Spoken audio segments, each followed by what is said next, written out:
1:25 p.m. this afternoon, we received a shot spotter activation in the area of Garden Street and Westland Street. Patrol officers immediately responded to the scene. An officer that was very close, less than a block away, observed a suspect vehicle as well as two suspects firing rounds at a second group of people. So at this time, we believe there was 4 people involved in the shooting, 2 groups, mutual combatants.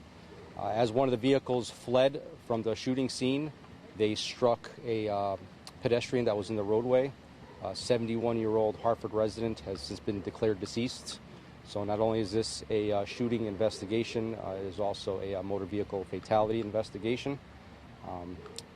Officers in the area, specifically a lieutenant and an officer from the traffic division in the area, located a 17-year-old male about 2 blocks away, suffering from a gunshot wound. He was hiding. He's taken to the hospital. He is in stable condition. We believe that he is one of the mutual combatants in this incident, so we'll be staying with him for a while to determine his exact role in the entire investigation. A second 16-year-old male was located again about a block and a half away from the location of incident. He's since been detained, and he's a person of interest at this time. And that's all we have right now. We're certainly in the infancy stages. This crime scene spans about 2 blocks, so we're going to be here a while. The road's going to be closed for a bit. Our major crimes division is here. Our crime scene division is here, as well as the Capital City Command Center. Some of this incident was captured on our C4 cameras, so it's going to be a long investigation, and we're hopeful to get through it in a speedy fashion. This woman struck by the Kia or the Kia, the fleeing vehicle after the gunshots.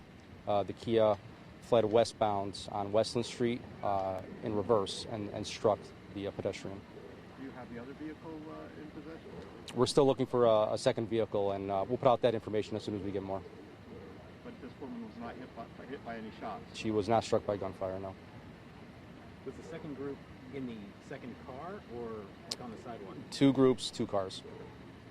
So they were like parked next to each other when they were shooting or driving at each other? At this time, it appears that one vehicle was parked and the other vehicle was driving by at the time. We do have one of the vehicles, the Kia that struck the female victim, did crash shortly thereafter. We do have that vehicle. It is a stolen vehicle from the town of Manchester. Where did it crash?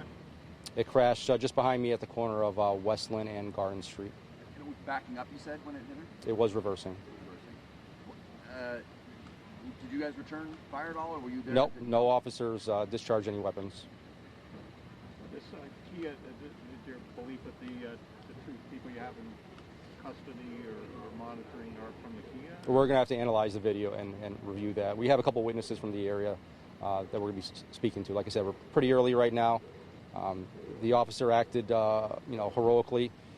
There was a threat when the car left the scene after the shooting. Instead of going after the car, he tried to render aid to the female victim, probably about 30, 40 yards away from him. He tried what he could to preserve life at that time.